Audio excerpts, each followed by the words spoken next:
Swastiastu, sebelumnya perkenalkan nama saya Edo Kusudi Suara dengan NIM 2215101074.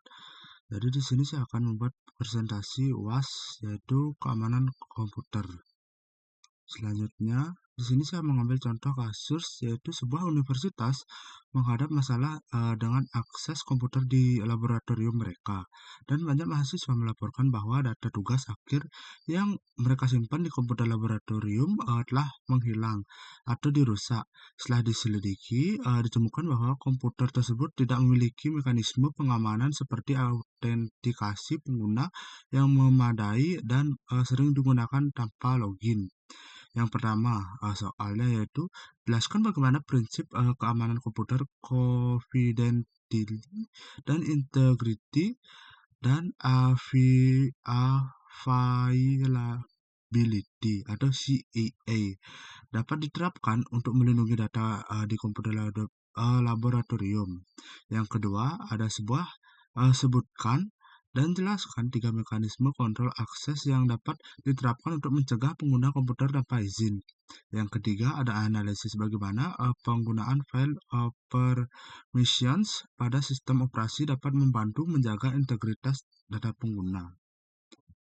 Selanjutnya, ada penerapan prinsip keamanan CAA pada komputer laboratorium. Yang pertama ada confidentiality, yang pertama ada autentikasi dan login. Yang kedua, enkripsi data. Yang ketiga, ada pengguna sistem berbasis peran atau role-based access control. Dan selanjutnya ada integrity.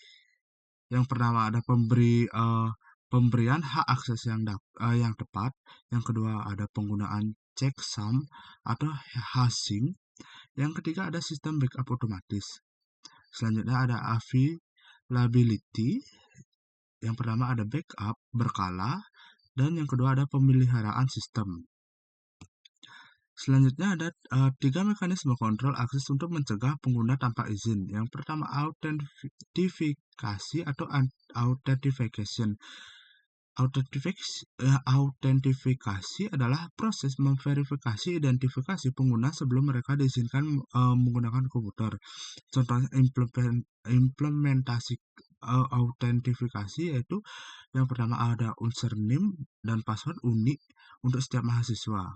Yang kedua ada menggunakan sistem berbasis kartu identitas atau ID card dengan FRID untuk login otomatis.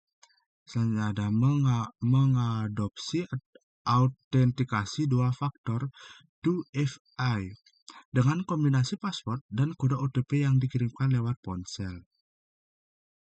Dan yang kedua ada autorisasi atau authorization.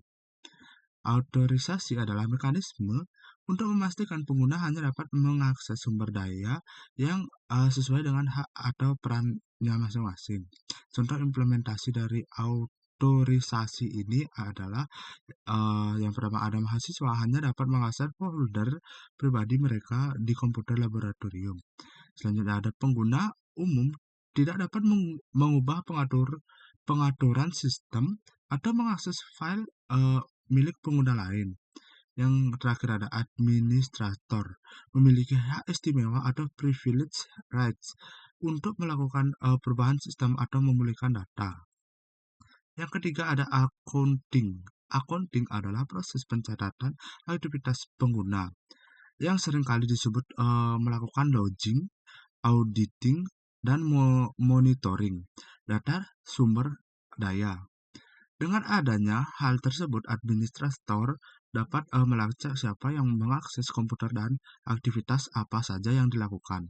Contoh implementasi audit dan login. Yang pertama ada setiap login pengguna dicatat, termasuk waktu login dan durasi pengguna. Selanjutnya ada perubahan pada file, yaitu pembuat, modifikasi, atau penghapusan. Itu semua dicatat di login. Yang terakhir adalah log. Dilindungi agar tidak dapat dihapus atau diubah oleh pengguna biasa. Nah, di sini ada analisis pengguna file. permission untuk menjaga integritas data. Jadi, file permission adalah mekanisme yang disediakan oleh sistem operasi untuk mengatur siapa yang dapat membaca, menulis, dan menjalankan sebuah file atau folder. Dengan peraturan file permission yang dapat integritas dan pengguna dapat dijaga. Yang pertama, manfaat permission, yaitu isolasi data antar pengguna. Yang kedua, perlindungan dan modifikasi yang tidak sah. Yang ketiga, keamanan file system. Yang keempat, pencegahan penghapusan tidak sengaja.